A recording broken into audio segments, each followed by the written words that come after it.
भाजप आमदार संजय केनेकरांच्या कार्यालयामध्ये बंदूक सापडलेली आहे। भेटायला आलेल्या एका व्यक्तीच्या बॅगमध्ये बंदूक सापडल्याने खळबळ माजली आहे। आमदार संजय केनेकरांच्या घातपाताचा संशय व्यक्त करण्यात आला। काल रात्री संजय केनेकरांच्या भेटीसाठी एक व्यक्ती आला होता, मात्र तो ही बॅग विसरला। आज या बॅगेची तपासणी केली असता बंदूक आढळून आली। छत्रपती संभाजीनगर शहरामध्ये एक खळबळजनक घटना समोर आलेली आहे। भाजपचे आमदार आहेत संजय केनेकर यांच्या कार्यालयात एका बॅगमध्ये संशयितरित्या बंदूक आढळून आल्याची घटना समोर आलेली आहे। या ठिकाणी आपण बघू शकतो की कशा प्रकारे बॅगमध्ये ही बंदूक वगैरे ठेवण्यात आलेली आहे।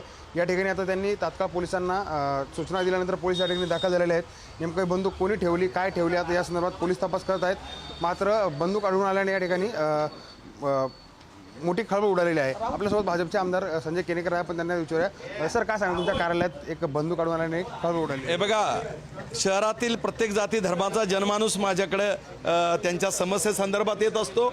गर्दी असते सातत्याने, सर्व धर्माची माणसं येत असतात। त्यामुळे कोण व्यक्ती कोणत्या उद्देशाने आला मला माहीत नाही, पण मागच्या काही काळापासून मला धमक्याही येत होता। पण माझं सरकार सक्षम आहे आणि त्याच्यामुळं मी अशा छोट्या मोठ्या धमक्याला कधीच घाबरलो नाही।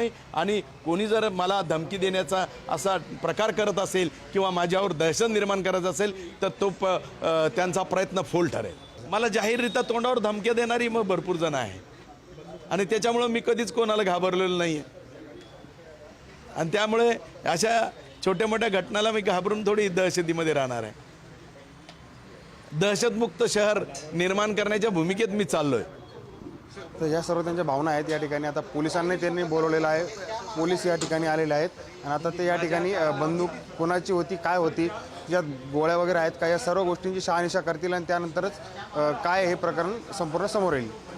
पुढारी न्यूजसाठी मी सुमित पवार, छत्रपती संभाजीनगर। सध्या जी वस्तू आहे ती आम्ही ताब्यात घेतली, ती इन्व्हेस्टिगेशन करून आपण सांगू। एअरगन सारखी दिसते ती, त्यानंतर ती कोणी आणली, काय आणली, ते कॅमेरे आम्ही चेक करू आणि त्यानंतर त्यानं कशासाठी आणली, त्याचा उद्देश काय, हे सगळं चेक करून आपण इन्व्हेस्टिगेशन करून आपल्याला उत्तर देऊ। म्हणजे तर का आणली, कशासाठी आणली, ती कुणी आणली, ते आपण CCTV फुटेज वगैरे पाहून याचं सविस्तर इन्व्हेस्टिगेशन करून आपण त्याला शोधून काढू।